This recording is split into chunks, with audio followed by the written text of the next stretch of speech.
बहुत ध्यान देना महाराज जी। आप जल चढ़ाएं ना चढ़ाएं, आप बेलपत्र भगवान शंकर को चढ़ाएं ना चढ़ाएं, आप शंकर भगवान को एक चावल का दाना चढ़ाएं ना चढ़ाएं, आप शंकर भगवान को एक पुष्प चढ़ाएं ना चढ़ाएं, आप शंकर भगवान को कोई सामग्री चढ़ाएं ना चढ़ाएं।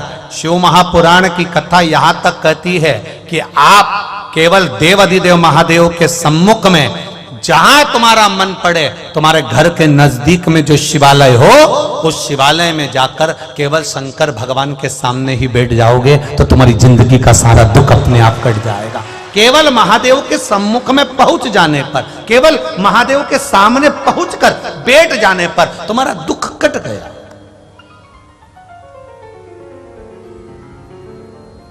कट गया।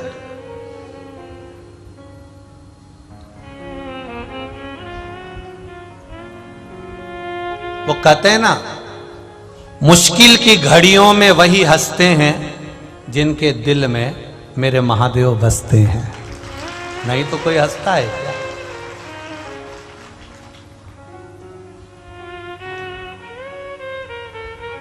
दुख है संसार में आने के बाद ऐसा कोई नहीं जन्मा जिसके जीवन में कष्ट नहीं आया।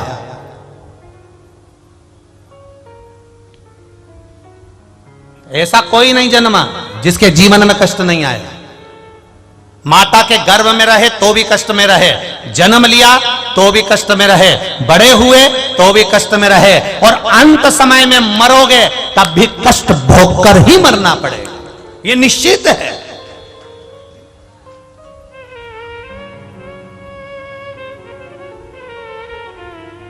अब इससे बच तो सकते नहीं। एक बार एक महिला का, एक माता का एक पुत्र मर गया, और एक पुत्र, इकलौता पुत्र था, इकलौता, और इकलौता पुत्र उस महिला का मर गया। रो रही है महिला, आंख में से आंसू बह रहा है और नैनों से जल बहते बहते वो महिला रोती रोती वो महिला गौतम बुद्ध के पास पहुंच गई। और गौतम बुद्ध के पास जाकर उस महिला ने कहा, बाबा ओ बाबा, बाबा ओ बाबा, मामा ओ बाबा, ए संत जी, ए साधु जी, ए गुरुजन, मेरा बेटा मर गया है बाबा, मेरा बेटा जीवित कर दीजिए, मेरे बेटे को बचा दीजिए, मेरा बेटा वापिस जीवित हो जाए बाबा, ऐसी कृपा कर दीजिए। गौतम बुद्ध ने कहा, यह हो नहीं सकता। महिला कहती है, आप संत हो, आप गुरु हो, आप साधु हो, आप सन्यासी हो, आप तपस्वी हो, आप साधक हो, आप उपासक हो, सब कुछ कर सकते हो, मेरे बेटे को जीवित कर दीजिए। संत गौतम बुद्ध ने मन में सोचा, इसको कैसे समझाऊं कि यह मृत्यु है, इस पर कोई विजय प्राप्त नहीं। व्यक्ति आया है तो जाएगा जरूर, चाहे तुम कितने भी कितनी बादाम खाओ, चाहे मत खाओ, चाहे गुलाब जामुन खाओ, चाहे मत खाओ, चाहे डनलप के गद्दे पे सो, चाहे मत सो, चाहे कथा सुनो, चाहे मत सुनो, मरना तो पड़ेगा, ये निश्चित है। अब गौतम बुद्ध जी से कहा, इसको जीवित कर दो। गौतम बुद्ध कहने लगे, ऐसा हो ही नहीं सकता, नहीं आपको जीवित करना पड़ेगा। बाबा आप संत हो, आप गुरु हो, आप साधु, आप सन्यासी, आप तपस्वी, आप साधक, आप उपासक, इसको जीवित करो। अब वो जीवित कैसे करे? गौतम बुद्ध बाबा ने कहा, ठीक है, मैं इसको जीवित एक शर्त पर कर दूंगा। शर्त तुम्हें मानना पड़ेगा, पूरे नगर में जिसके घर में कभी जिंदगी में कोई ना मरा हो, उसके घर से एक मुट्ठी चावल लाकर दे दो। बस वो चावल मैं इसके ऊपर डालूंगा और ये जीवित हो जाएगा। उस माँ ने सोचा, बस इतने में मेरा बेटा जीवित हो जाएगा। हाँ जाओ। गौतम बुद्ध ने उस माता को भेज दिया, माँ जिस जिसके घर में जाती है, तुम्हारे घर में कभी कोई मरा नहीं हो तो चावल दे दो, तुम्हारे घर में कोई कभी मरा ना हो तो चावल दे दो, तुम्हारे घर में कभी कोई मरा ना हो तो चावल दे दो, तुम्हारे घर में कभी कोई मरा ना हो तो चावल दे दो। प्रत्येक घर में वो माँ जाती है, सुबह से लेकर रात तक, रात से लेकर सुबह तक घूमती है, पर ऐसा कोई घर नहीं मिला जिस घर में कभी जिंदगी में कोई मरा नहीं था, क्योंकि मृत्यु अटल सत्य है। ये सत्य है और इसको कोई नकार नहीं सकता। माँ ने आकर कहा, बाबा कोई घर ऐसा नहीं मिला जहां कोई मरा नहीं है। गौतम बुद्ध ने कह दिया, बस यही समझाना चाहता हूं कि मृत्यु आती जरूर है, उसको कोई टाल नहीं सकता। चाहे मैं हूं, चाहे संसार का कोई व्यक्ति हो, किसी के पास करोड़ों का धन होगा तो वो भी जाएगा, और कोई रोड पर सो रहा होगा तो भी वो जाएगा। इसको कोई बचा नहीं सकता। गौतम बुद्ध ने कहा, मां कोई तुम्हारे बेटे को जीवित नहीं कर सकता, पर इतना याद रखना, बेटा चले गया पर तुम हो, और तुम्हें ज्ञान देना चाहता हूं कि जीवित रहने का केवल एक साधन है, जीवित रहने का केवल एक आनंद है कि अपने इस शरीर का सदुपयोग करो, इस शरीर से भजन करो, कीर्तन करो, मंत्र जाप करो, यज्ञ करो, अनुष्ठान करो और परमार्थ का कार्य करो। किसी भूखे को भोजन करा देना, किसी को पानी पिला देना, किसी शिक्षा की व्यवस्था कर देना, किसी के शरीर में कष्ट है तो औषधि की व्यवस्था कर देना। ये शरीर भगवान ने दिया है, तो मरने के बाद भी व्यक्ति जीवित रहता है। लोग कहते हैं उसने ऐसा सत्कर्म किया था। ये मरने के बाद जीवित होने का कर्म लोग कहते हैं।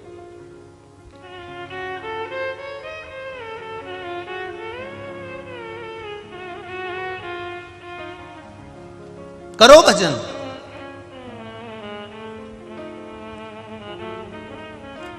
शिव जी पर आप कुछ चढ़ा नहीं सकते, कोई बात नहीं।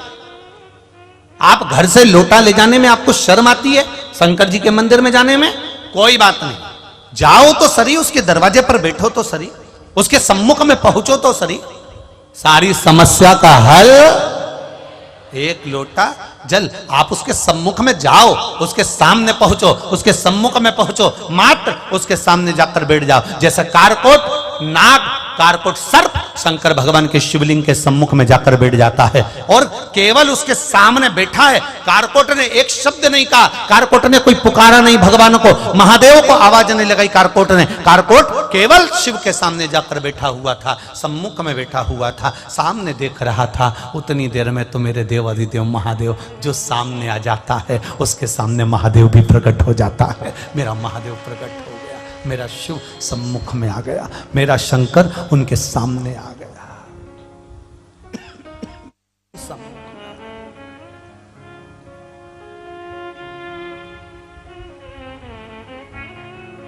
सम्मुख में देवादिदेव महादेव प्रकट हो गए।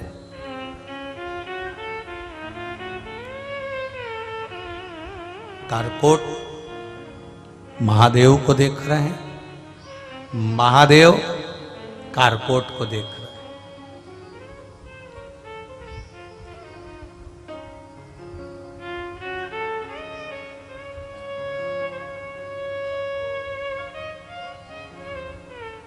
हाथ जोड़ लिए, कारकोट ने देखा, शिवजी ने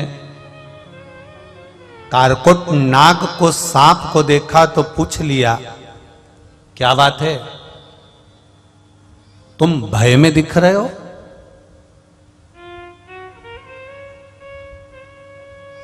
तुम्हें भय है किसी चीज का?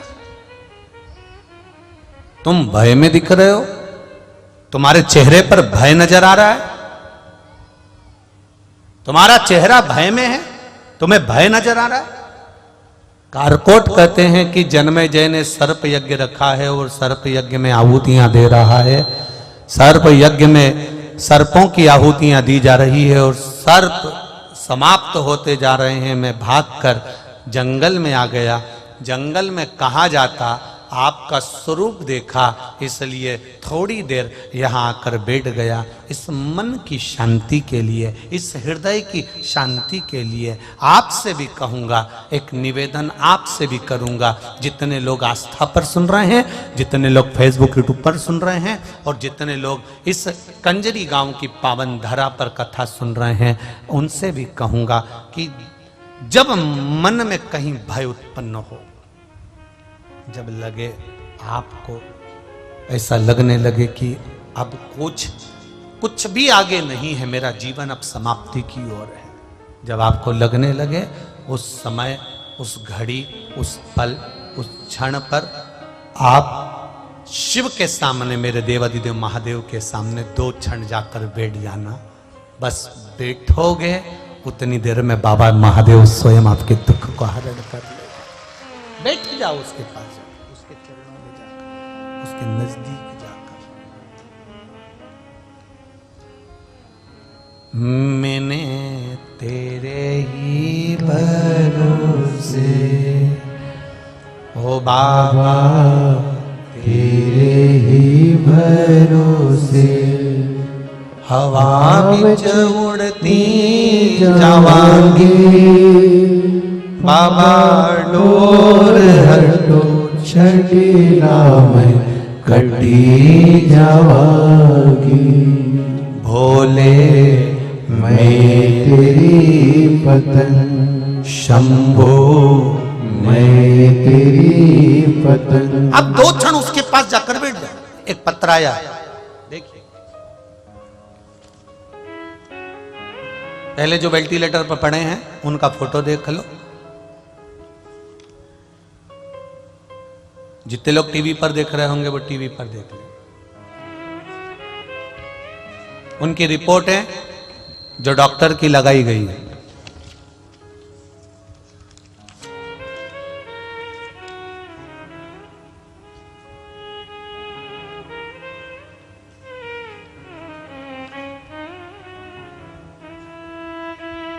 ज्योति मंडोरा सूरत से हैं। कहीं बैठी हो तो हाथ हिलाइएगा।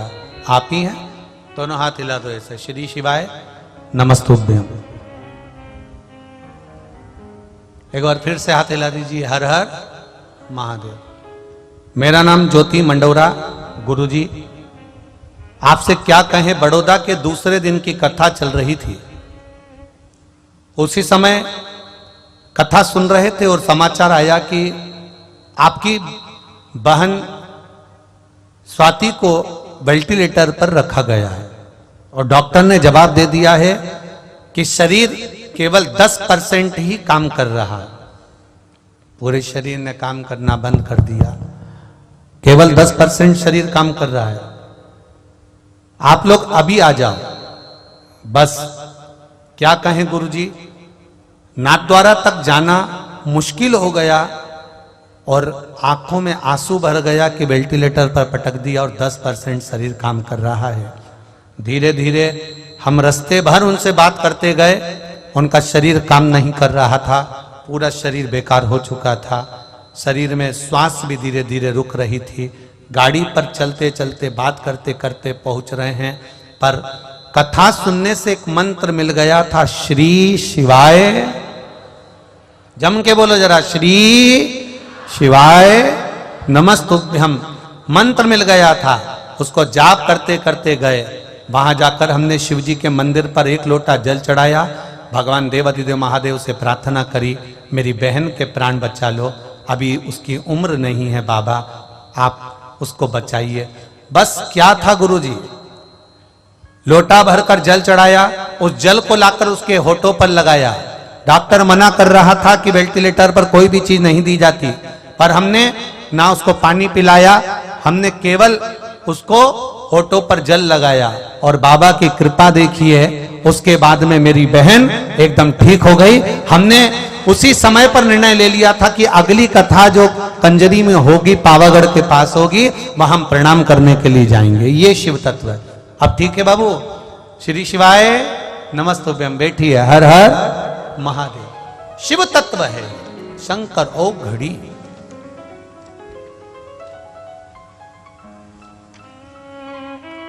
तेरी कृपा बिना न हिले एक भी अनु लेते हैं श्वास, तेरी कृपा से तनु तनु। ये शिव है ओ घड़ी।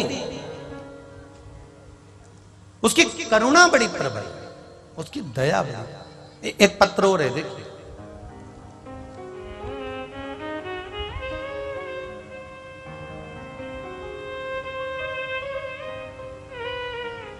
मेरा नाम रीता है, मैं नडियाद की रहने वाली हूं। कहीं बैठी हो तो हाथ हिलाइएगा। मेरा नाम रीता है,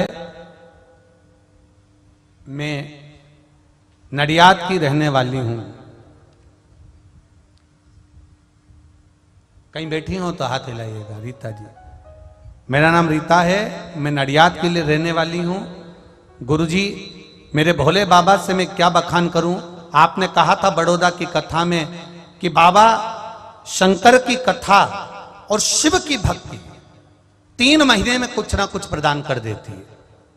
बाबा 3 महीने बाद पावागढ़ की कथा में आपके पास आए हैं। गुरुजी, मुझे बहुत विश्वास था कि मेरे बाबा मेरी सुनेंगे। मेरी भाभी को कई वर्ष से संतान नहीं थी। गुरुदेव, संतान का सुख नहीं था। उन्होंने डॉक्टरों को दिखाया, इलाज करवाया, पर संतान का सुख नहीं था। तब बड़ौदा की कथा में हमने बाबा से प्रार्थना करी थी, बाबा हम जल चढ़ाएंगे, पानी भाभी को देंगे, आप उनको संतान दीजिएगा। बाबा की कृपा से मैं यहाँ प्रणाम करने आई हूँ, क्योंकि मेरी भाभी का गर्भ ठहर गया है। ये शिव तत्व है, ये शंकर औघड़ी है। उसकी कृपा, उसकी दया, उसकी उदारता, ये हमें सुख प्रदान करती है।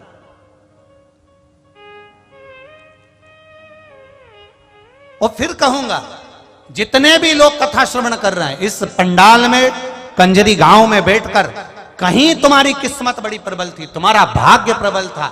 इन दोनों बहनों को धन्यवाद दूंगा और आदरणीय गुरुदेव संत जी को मैं धन्यवाद दूंगा, जिन्होंने कंजरी में ये शिव महापुराण की कथा करवाकर कंजरी और हालोल वालों का उद्धार कर दिया। धन्य ऐसे संत, धन्य ऐसे गुरुजन।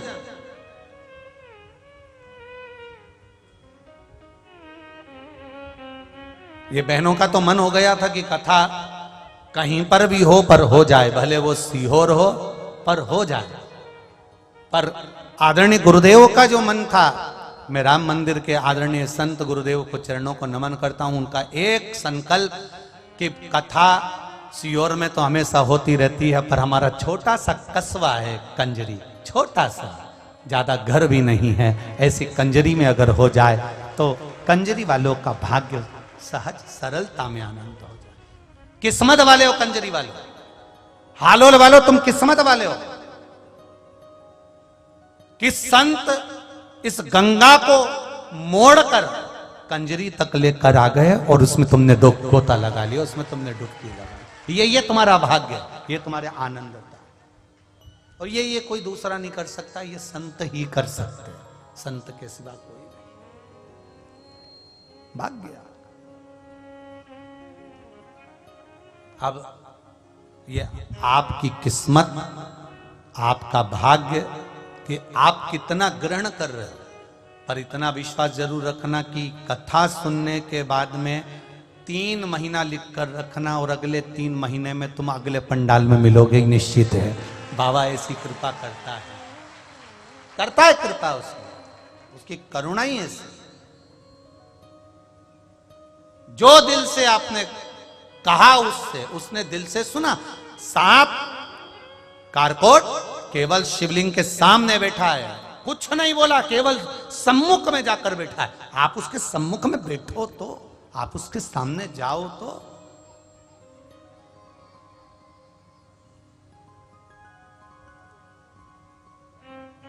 आप पहुंचो उसके सामने।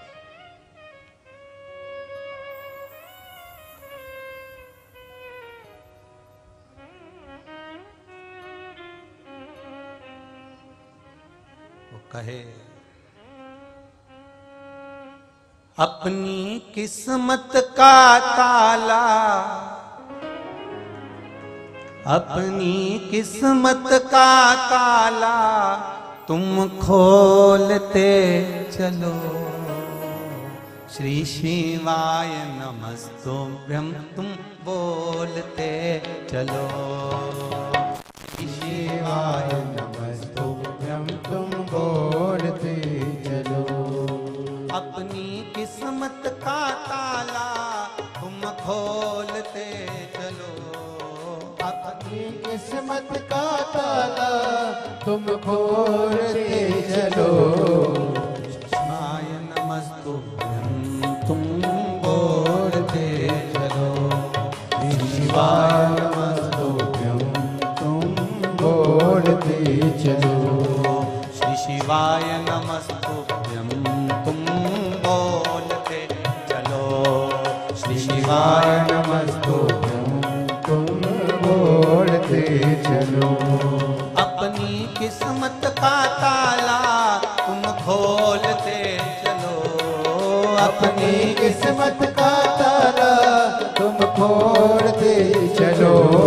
श्री शिवाय नमस्तुभ्यं तुम बोलते चलो। श्री शिवाय नमस्तुभ्यं तुम बोलते चलो।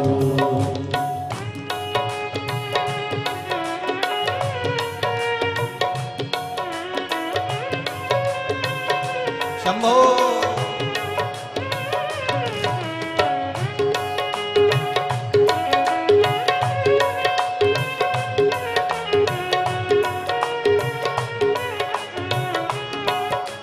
जय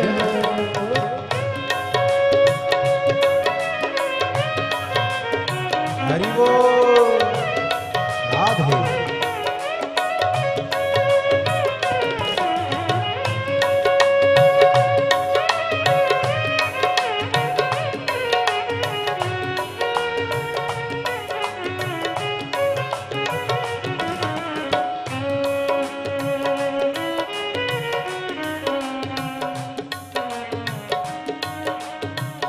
हरि बोल।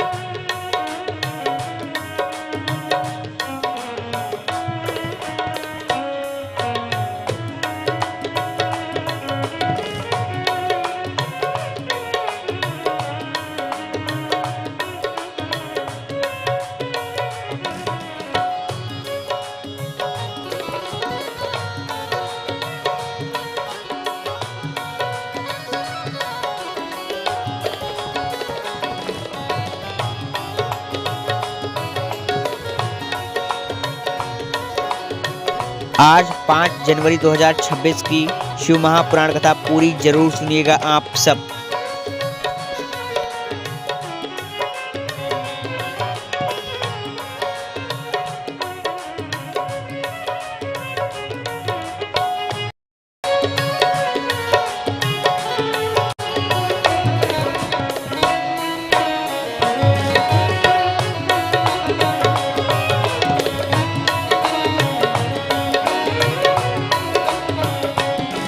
समझाना बड़ा मुश्किल है, समझाना बड़ा मुश्किल है।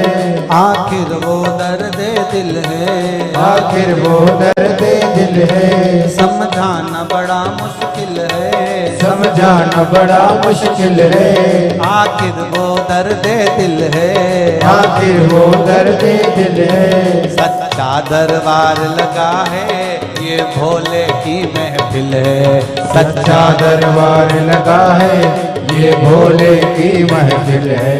सच्चा दरबार लगा है, ये भोले की महफिल है। सच्चा दरबार लगा है, ये भोले की महफिल है। नैनों को डमरू वाले का, नैनों को काशी वाले का, नैनों को डमरू वाले का दीदार चाहिए। वो काशी रहने वाला भोलानाथ चाहिए। वो काशी रहने वाला भोलानाथ चाहिए।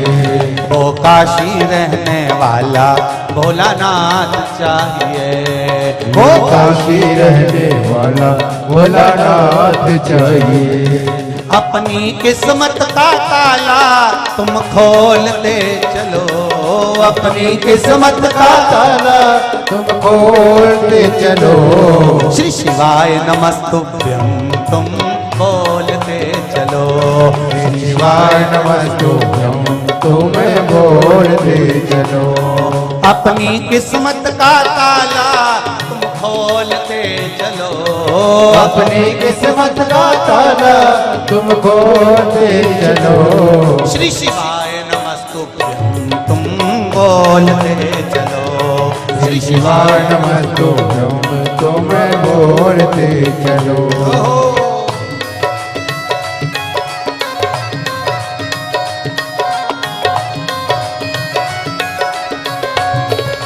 बोले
हरि बोल।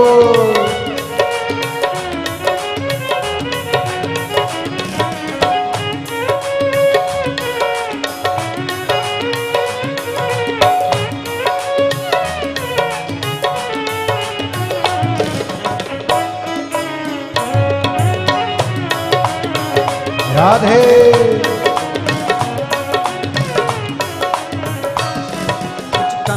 अरमानों की कुछ कभी अरमानों की, तेरे इन दीवानों की, तेरे इन दीवानों की, कुछ कमी न अरमानों की, कुछ कमी न अरमानों की, तेरे इन दीवानों की, तेरे दिल दीवानों की। मुझको मदहोश बनाए कतार तेरे नैनों की, मुझको मदहोश बनाए नैनों की, मुझको मदहोश बनाए कतार तेरे नैनों की, मुझको मदहोश बनाए सरकार मेरे नैनों की।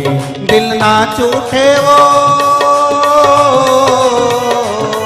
दिल ना छूटे वो, काशी का दीदार चाहिए, वो काशी रहने वाला भोलानाथ चाहिए, वो काशी रहने वाला भोलानाथ चाहिए। नैनों को डमरू वाले का, ओ नैनों को काशी वाले का, नैनों को डमरू वाले का दीदार चाहिए, वो काशी रहने वाला भोलानाथ चाहिए, वो काशी रहने वाला भोलानाथ चाहिए। अपनी किस्मत का ताला तुम खोलते चलो, अपनी किस्मत का ताला तुम खोलते चलो, अपनी किस्मत का ताला तुम खोलते चलो, अपनी किस्मत का ताला तुम खोलते चलो। श्री शिवाय नमस्तुभ्यं तुम बोलते चलो, शिवाय नमस्तुभ्यं तुम बोलते चलो, श्री शिवाय नमस्तुभ्यं तुम बोलते चलो, शिवाय नमस्तुभ्यं तुम बोलते चलो। राधे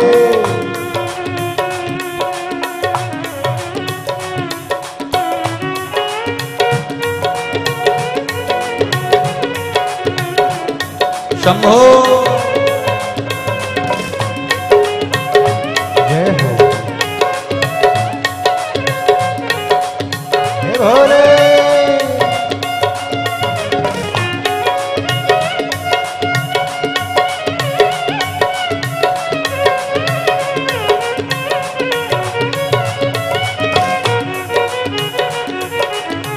हरि बोल।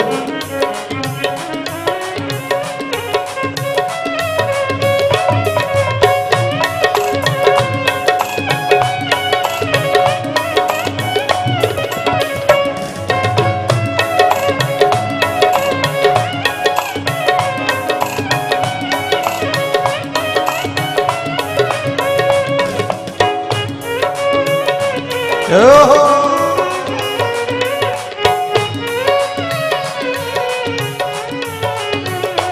शंभो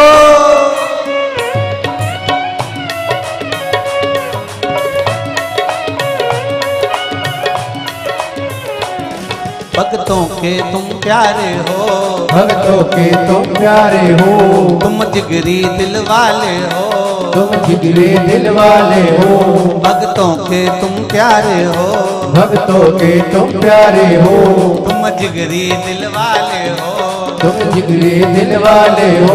कितने पे डोरे डाले तेरे नैन बड़े मत वाले, कितनों ने डोरे डाले तेरे नैन बड़े मत वाले, कितनों पे डोरे डाले तेरे नैन बड़े मत वाले, कितनों पे डोरे डाले तेरे नैन बड़े मत वाले। नैनों को डमरू वाले का, नैनों को काशी वाले का, नैनों को डमरू वाले का दीदार चाहिए, वो काशी रहने वाला भोलानाथ चाहिए, वो काशी रहने वाला भोलानाथ चाहिए, वो काशी रहने वाला भोलानाथ चाहिए, वो काशी रहने वाला भोलानाथ चाहिए। अपनी किस्मत का ताला सूरत गुजरात की पावन धरा पर शिव अपनी किस्मत का ताला तुम खोलते चलो, अपनी किस्मत का ताला तुम खोलते चलो, अपनी किस्मत का ताला तुम खोलते चलो। श्री शिवाय नमस्तुभ्यं तुम बोलते चलो, श्री शिवाय नमस्तुभ्यं तुम बोलते चलो, श्री शिवाय नमस्तुभ्यं तुम बोलते चलो, श्री शिवाय नमस्तुभ्यं तुम बोलते चलो। अपनी किस्मत का ताला तुम खोलते चलो, अपनी किस्मत का ताला तुम खोलते चलो, अपनी किस्मत का ताला तुम खोलते चलो, अपनी किस्मत का ताला तुम खोलते चलो।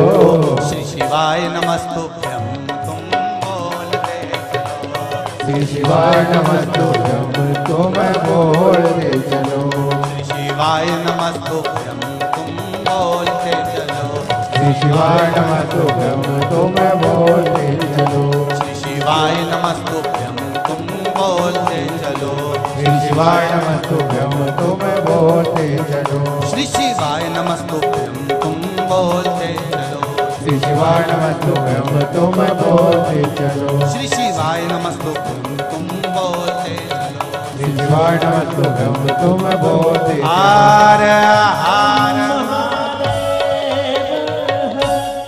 अपने स्थान पर बैठकर भगवान शिव के मूल स्मरण मंत्र का करिए, भगवान शंकर से भाव से, दिल से, आनंद से।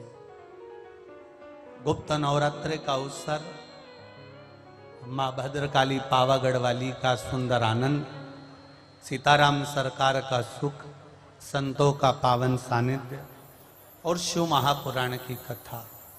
दिल से, हृदय से बाबा देवाधिदेव महादेव से प्रार्थना करिए। श्री शिवाय नमस्तुभ्यं, श्री शिवाय नमस्तुभ्यं, श्री शिवाय नमस्तुभ्यं, श्री शिवाय नमस्तुभ्यं, श्री शिवाय नमस्तुभ्यं, श्री शिवाय नमस्तुभ्यं। भोला सब दुख काटो ओ भोला सब दुख काटो हारा। शिव शंकर जपूं तेरी माला, भोले बाबा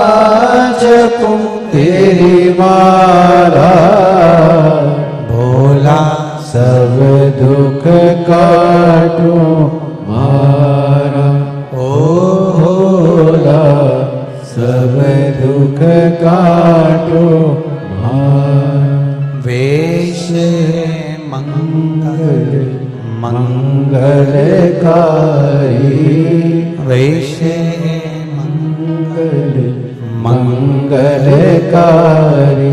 शमशान वासी हमारा, शमशान वासी हमारा, भोला सब दुख काटो हमारा। ओ भोला सब दुख काटो हमारा। सर्प कारकोट जाकर बैठ गया शंकर भगवान के शिवलिंग के सामने। केवल मनुष्य नहीं, केवल मानव नहीं, कारकोट स्वयं बैठा है देवाधिदेव महादेव के सामने। शिव प्रगटे।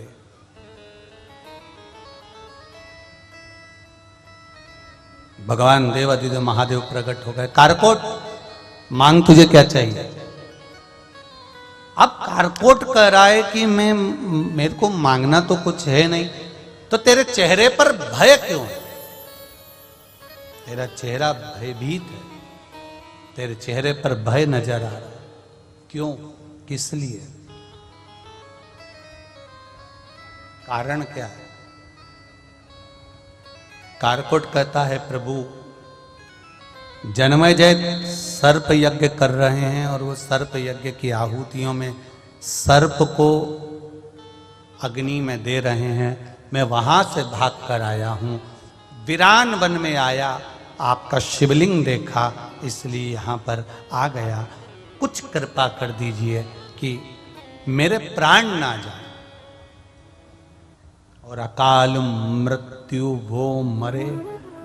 जो काम करे चंडाल का, काल उसका क्या बिगाड़े। जो भक्त हो महाकाल का। जो शिव का उपासक होता है,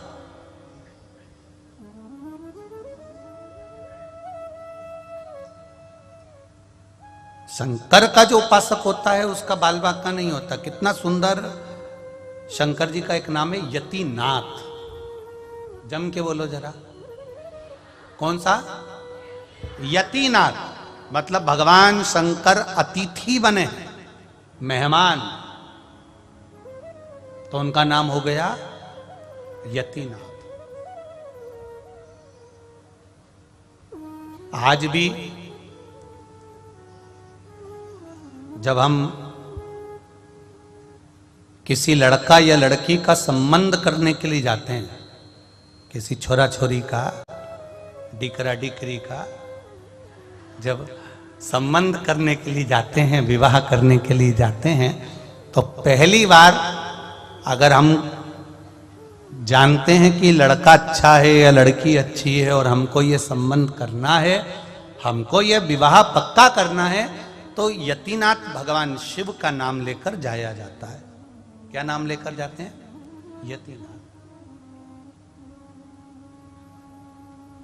जब भगवान शिव का ये नाम हम उच्चारण कर कर जाते हैं ना, तो शिव उस संबंध को अगर आपके लायक है, आपके हिसाब से है, तो शंकर भगवान उस संबंध को पक्का कर ही देते हैं। ये यतिनाथ भगवान का स्मरण।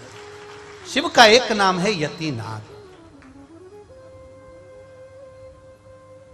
अब कितने भोले हैं भगवान शंकर, और उनका भक्त कितना भोला।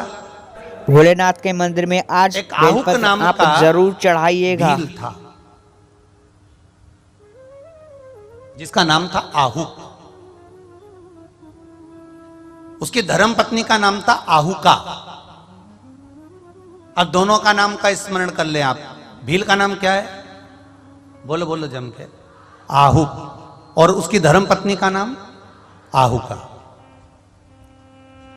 दोनों भील हैं, वन में विचरण करने वाले, मृगा करने वाले, जीवों को मारने वाले, वंचर करने वाले, और आराम से अपनी जीविका को जीने वाले। उनके घर में कोई नहीं है, ना बच्चे हैं, ना माता पिता है, ना कोई परिवार है, ना कोई कुटुंब है। बस दोनों झोपड़ा बनाकर वन में दोनों भील रहते। दोनों भील और भीलनी रह रहे, दोनों निवास कर।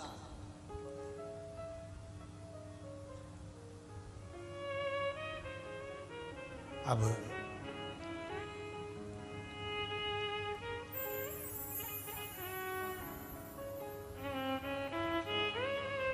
जितना समय मिलता था घर से फ्री हुए, घर में काम से फ्री हुए तो भगवान के भजन में लग गए। अब जरा ध्यान देना, बहुत समझने वाली बात है।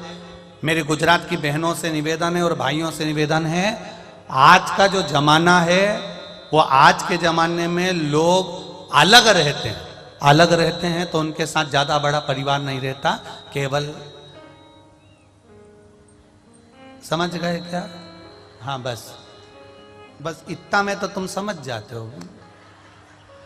हम भी गुजरात की, ये दूसरी कथा चल रही है, बड़ोदरा के बाद भैया कंजरी में गुरुजी ने बुला लिया, तो ये दूसरी कथा है। इतने में हम भी समझ गए हो तुमको कि तुम कथा समझ जाते हो जरा जल्दी हो।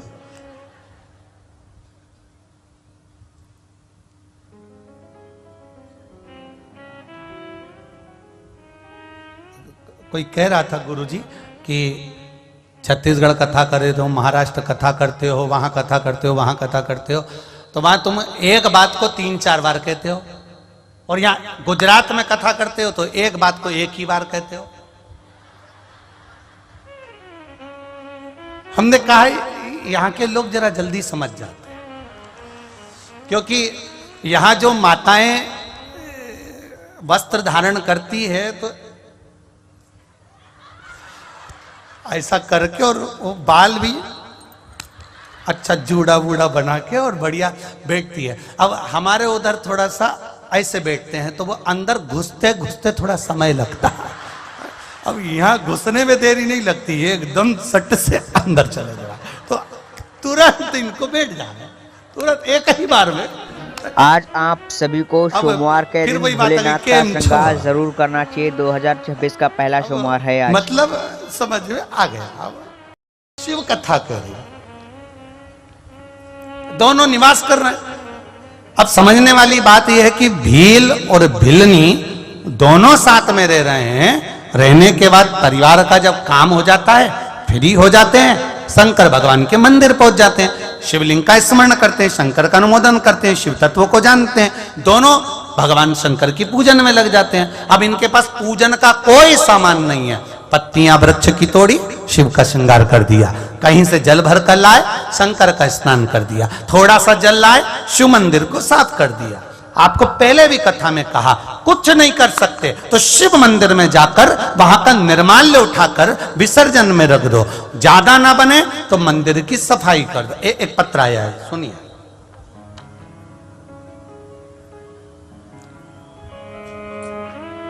बिमला जी हैं, मैं बिमला वर्मा नोएडा से आई हूं, कहीं बैठी हूं, आप ही हैं? दोनों हाथ हिलाकर एक बार हर हर महादेव। मैं बिमला वर्मा हूं, नोएडा से आई हूं गुरुजी। जब हम 2021 में बाबा के कुबेरेश्वर धाम पर आए थे पहली बार 2020 में मेरा सब कुछ गिरवे रखा हुआ था। देखिए गुरुदेव, शिव महापुराण का फल क्या होता है मैं बताना चाहती हूं।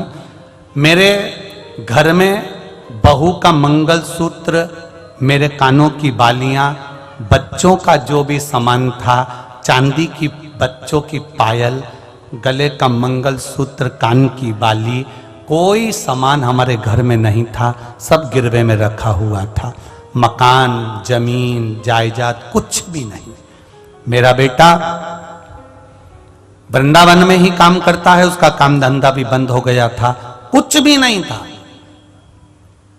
इतने कर्जे में लदालुम हो गए, इतने कर्जे में लदालुम हो गए कि कई बार तो विचार कर लिया कि रहना ही नहीं। फिर एक बार टीवी पर शिव महापुराण की कथा सुनी और कथा सुनते ही मन में विश्वास जागृत हुआ। सीहोर गए, कुबेरेश्वर बाबा की धरा पर कथा सुनी, विनती करी और निवेदन करा, बाबा आप कंकर शंकर के रूप में विराजमान होते हो। शिव महापुराण में गुरुजी कहते हैं कि जो मांगा जाता है वो देता है, मेरा कर्जा पूरा चुकवा दीजिए।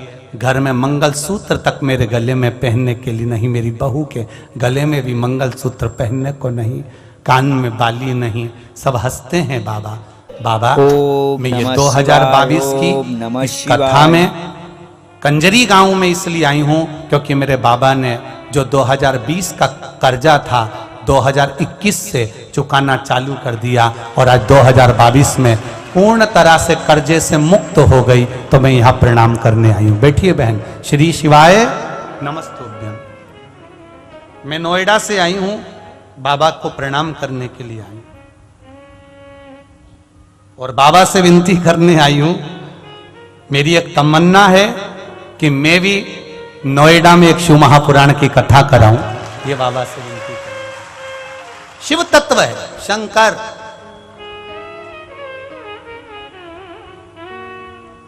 एक लाइन आपने अच्छी लिखी दीदी, कर्जा कोई दूसरा नहीं चुकाया, स्वयं मेरा महाकाल आया और वो चुका कर गया।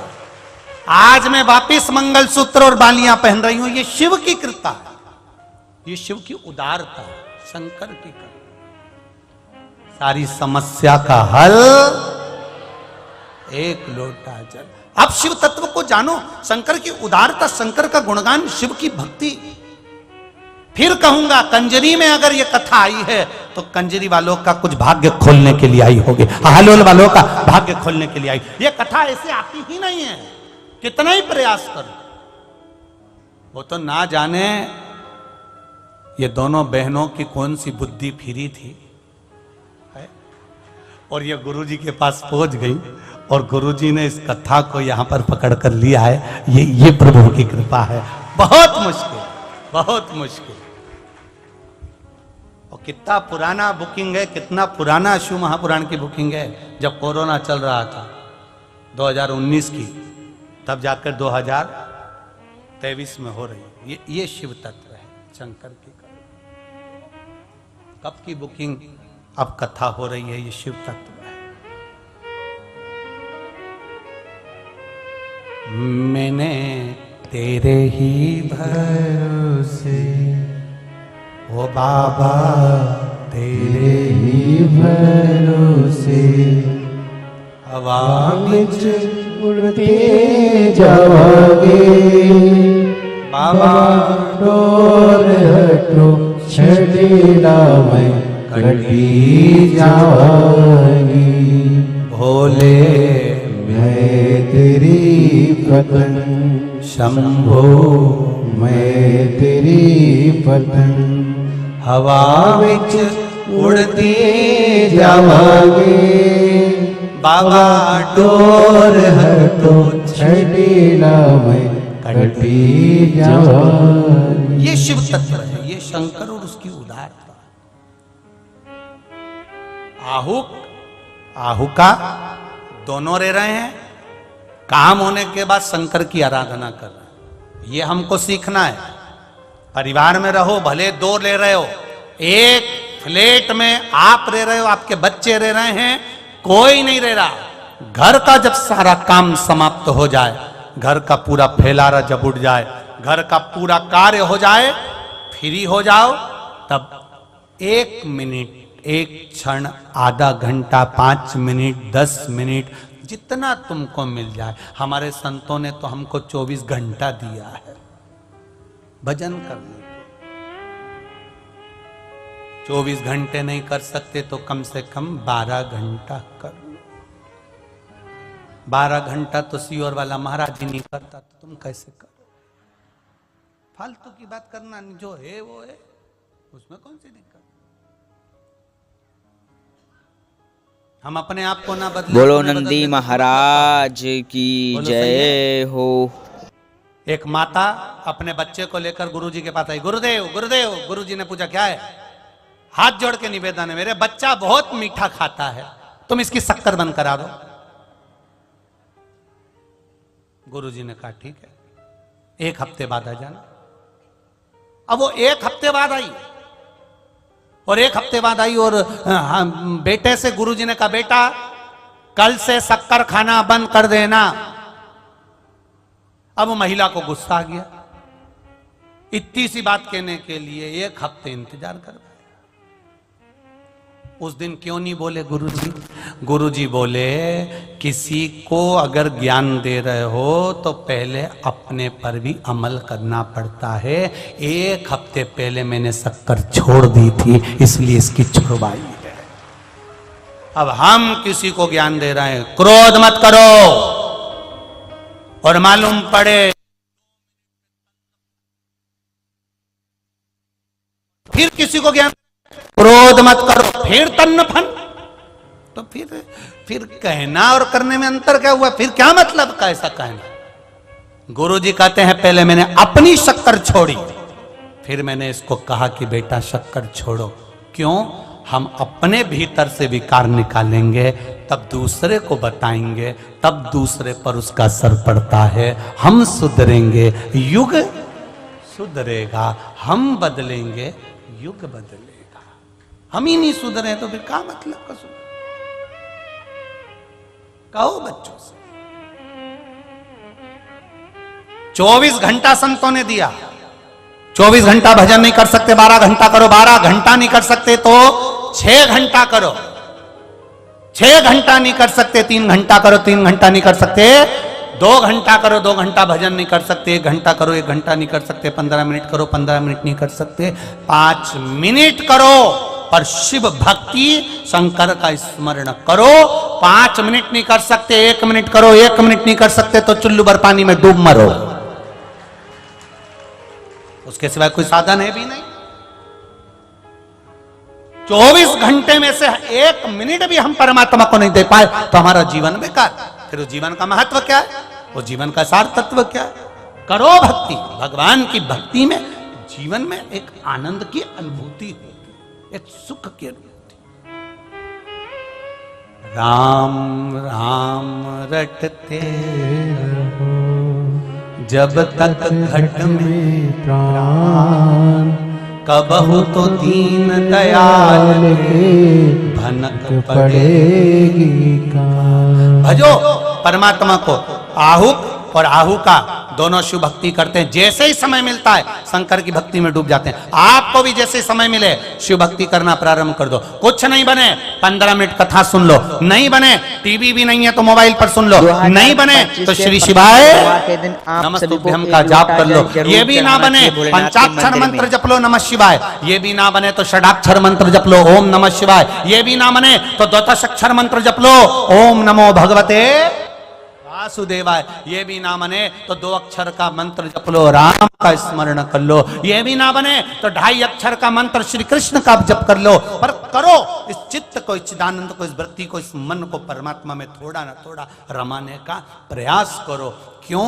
जब हम रमेंगे उस समय तो वो हमारी ओर दृष्टि अवश्य करेगा, ये निश्चित है। हम जपेंगे, हम बोलेंगे तो वो हमें देखेगा। एक प्रैक्टिकल करो।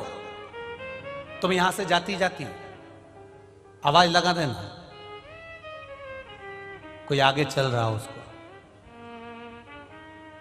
ए भानु, फिर आवाज लगाना, ए भानु, फिर आवाज लगाना, ए भानु, फिर आवाज लगाना, ए भानु। इतनी देर में जो भानु होगा वो मुड़कर जरूर देखेगा। उसी तरह जब हम आवाज लगाते हैं श्री शिवाय नमस्तुभ्यम, हम राम कहते, हम कृष्ण कहते, हम दत्त कहते, हम उसको पुकारते हैं तो वो भी हमको एक बार मुड़कर जरूर देखता है कि मुझे पुकार कौन रहा, कौन पुकार। दोनों ने भजन किया, आप भी करो। जो समय मिले उसमें भजन करिए, जो समय मिले उसमें मंत्र जाप करिए, शिव मंदिर जाओ, निकालो समय परमात्मा के दरवाजे जाने का। तेरे मंदिर में आना मेरा काम है और मेरी बिगड़ी बनाना तेरा काम है। हम जाएं उसकी चौखट तक, जाओ पहुंचो उसके द्वार पर।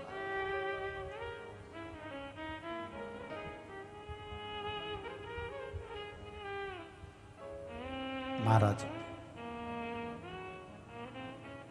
शिव जी की आराधना में इतने डूब जाते थे ये भील और भिलनी, इतने डूब जाते थे कि नारद जी ने देखा इनको भजन करते हुए, साधना करते हुए। सबकी भक्ति अलग अलग है। रावण भगवान शंकर को स्तुति कर पाता था, बाणासुर बोलो कृष्ण भगवान की जय हो। केवल शंकर जी के मंदिर में जाता था और कूदना चालू कर देता था, कूदता था, नाचता था, नगाड़े बजाता था, मृदंग बजाता था, मंजीरे बजाता था, डमरू खड़काता था। ना बने तो दोनों होठों के बीच में उंगली को लेकर, देखा है? अरे बोलो तो जम के। वो भी ना बने तो दोनों गाल को, ये गाल दोनों को बजाता था। ये भी ना बने, कैलाश पर्वत पर जाकर दोनों हाथों से ताली बजाता था।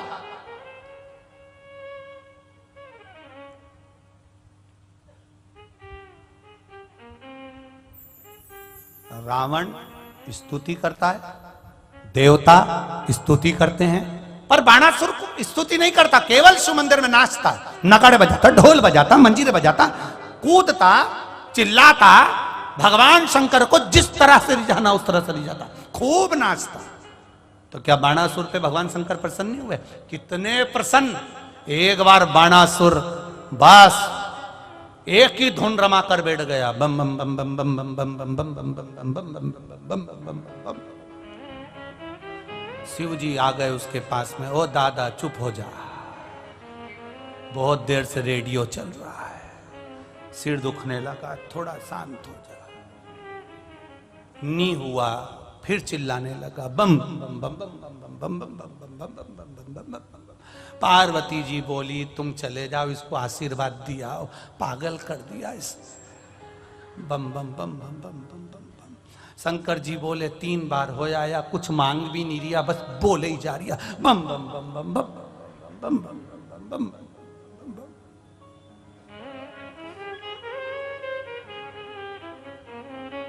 शंकर भगवान ने गणेश जी को भेजा, जा बाणासुर को क्या चाहिए जरा देख के आओ। गणेश जी महाराज गए, सूंड में भरा पानी बाणासुर पे छोड़ दिया। जैसे ही बाणासुर पे छोड़ा तो बाणासुर के सारे केस खुल गए, और खुलने के बाद बाणासुर फिर चालू कर दिया, बम बम बम बम बम। अब जो पानी केस में लगा था वो महादेव पर बम बम बम बम। अब जैसे कोई कपड़ा पानी का और निचोड़े फटकी किसी के सामने। अब ये भगवान शंकर ने गणेश जी को वापस बुलाया, इधर आ जा, इधर आ, इधर आ। क्या करके आया? कि पानी छोड़ी आया उसके ऊपर। अरे तू उस पे छोड़ के आया, वो मुझे पे छोड़ दिया, तुझे ये करने का कौन ने बोला था? पिताजी गलती हो गई। सदानंद कार्तिकेय को बुलाया, कार्तिकेय जी। सदानंद कार्तिकेय आके बोले पिताजी ये बम बम बम बम।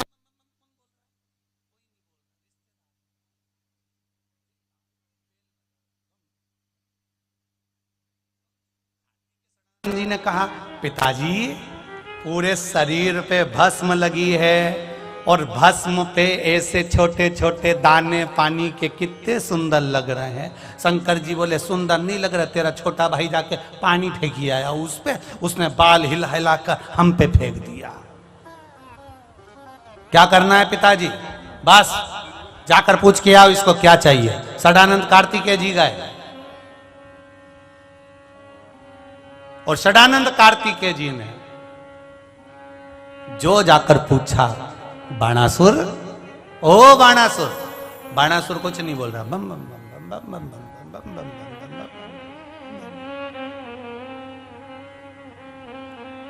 सदानंद कार्तिकेय जी का हाथ पकड़ा बाणासुर ने, उनको भी बिठा लिया।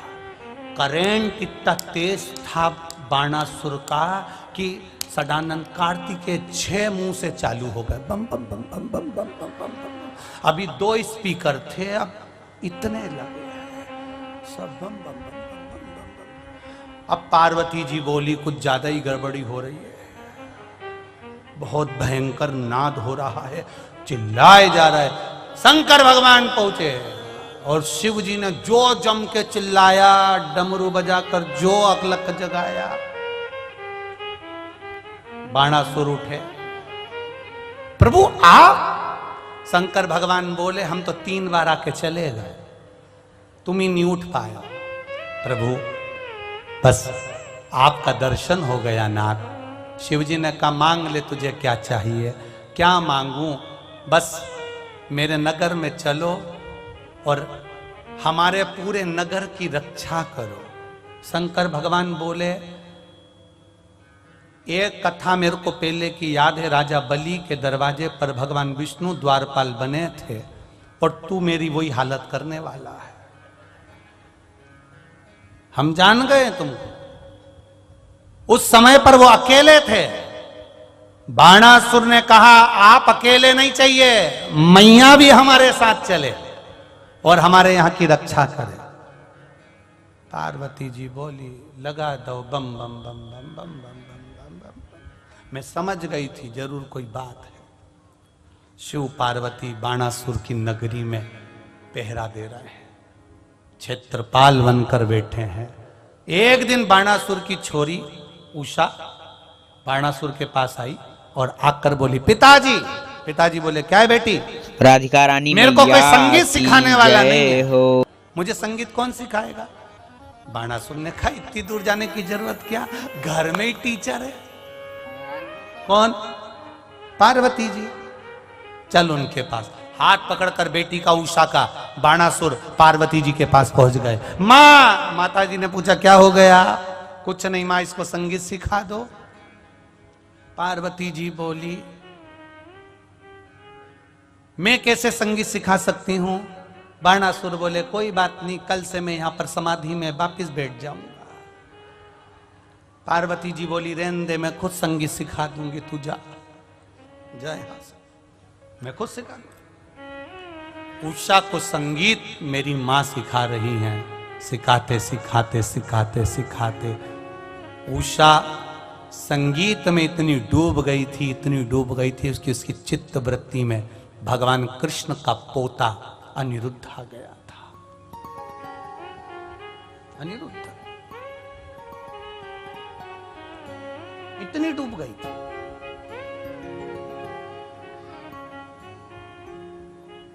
चित्तवृत्ति में इतना बल, इतना आनंद। आज वही शिव कथा कर रही है, नहीं है आपके पास में कुछ भी।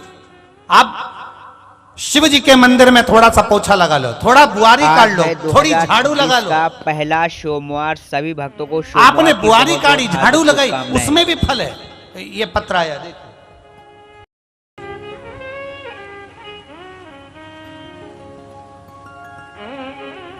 श्रीमती ममता ग्वालियर से कहीं बैठी हो तो हाथ हिलाइएगा। श्रीमती ममता ग्वालियर से हैं।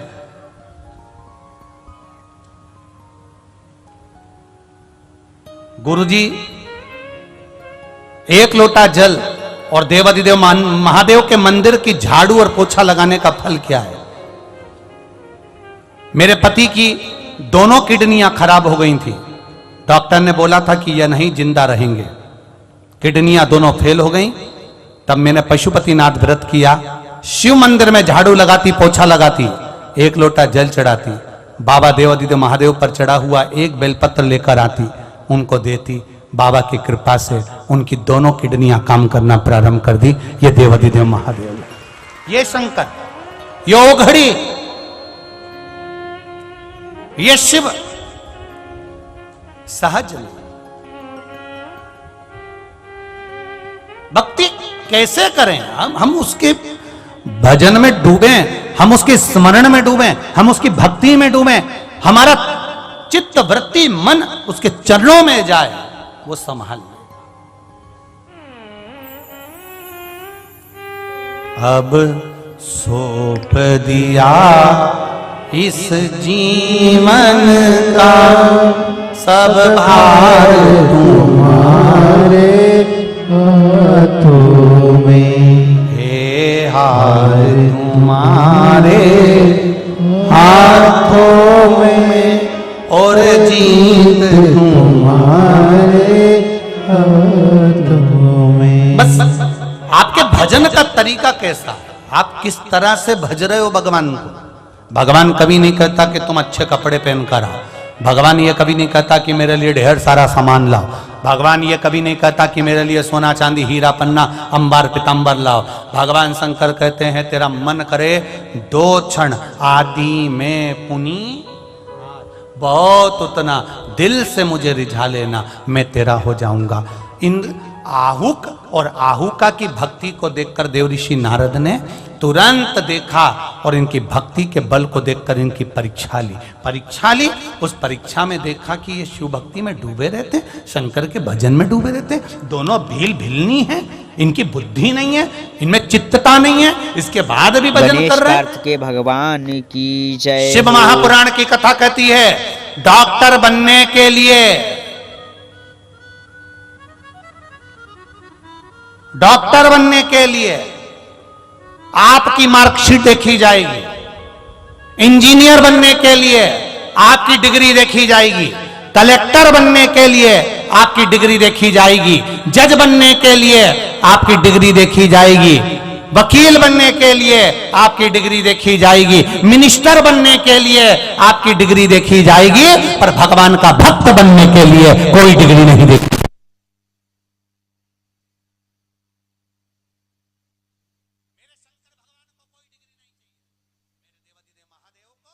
हमारी कोई डिग्री का काम नहीं है। ध्रुव जी महाराज, प्रहलाद जी महाराज, मीराबाई, कर्माबाई, नामदेव, तुकाराम, मुक्ताबाई, कर्माबाई, रामकृष्ण परमहंस जी, चैतन्य महाप्रभु जी, श्रीमद वल्लभाचार्य जी, श्री रामानुजाचार्य जी, श्री निम्बकाचार्य जी, डिग्री नहीं, भक्ति चाहिए।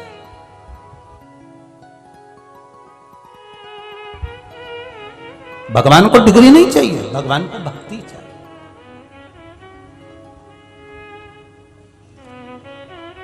शिव जी को क्या चाहिए?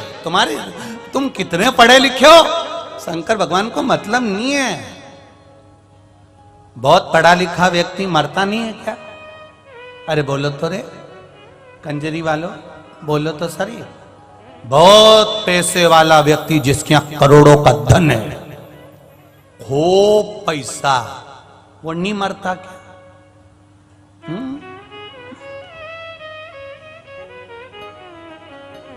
ज्ञानी भी मरता, ज्ञानी भी मरता, करोड़पति भी मरता, रोड़पति भी मरता, पहलवान भी मरता और निर्बल भी मरता, खूब डेंटिंग पेंटिंग वाला भी मरता और बिना डेंटिंग पेंटिंग वाला भी मरता। मरना सबको है। बहुत पैसे वाला मरने के बाद डनलप के गद्दे पे शमशान तक नहीं जाता है। तुम्हारे यहाँ कंजरी में जाता हो तो बात दूसरी, हमारे इधर तो नहीं जाता। बहुत पैसे वाला मरेगा तो उसको अर्थी के ऊपर डनलप का गद्दा और इसमें के 2 एसी, उसको जो ले जा रहे होंगे 2-4 लोग सिर पे, पहले वो जैसे शादी में लाइट सिर पे लेके नहीं चलते, ऐसे कोई बहुत करोड़पति मरे तो उसको गर्मी नहीं लगे तो उसको अर्थी के आसपास में 2 एसी लेके चलो और पीछे वाले चिल्लाते जा रहे हैं, राम नाम सत्य है, राम नाम सत्य है, एसी मस्त है। लगा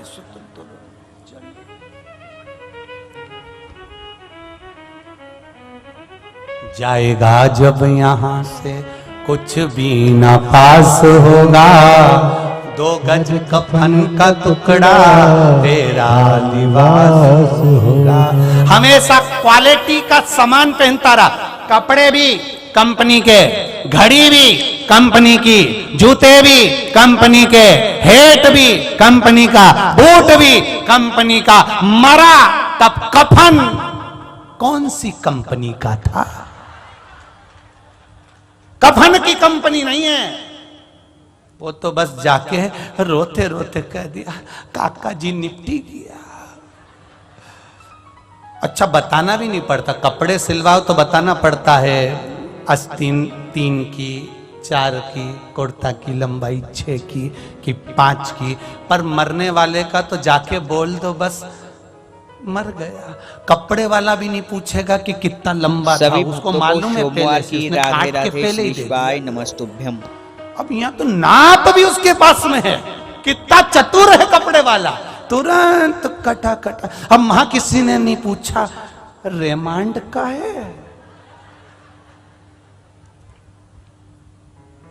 हमारे काका जी तो बिना रेमांड के रह ही नहीं पाते थे। अब इनको रिमांड का कफन दे दो। दुकान वाला बोलेगा ले जाओ जेई जो है वो ले जाओ। फिर मटकी लाया। अब मटकी वाले से पूछो कौन सी कंपनी की है? इसकी कंपनी क्या काम की? मिट्टी की मटकी। काय की मटकी? मिट्टी की। तो रोते रोते कह दो हमारे काका जी तो कभी मिट्टी में बैठते ही नहीं थे, जमीन पे तो बैठे ही नहीं। हम भी मटकी मिट्टी की नहीं ले जाएंगे।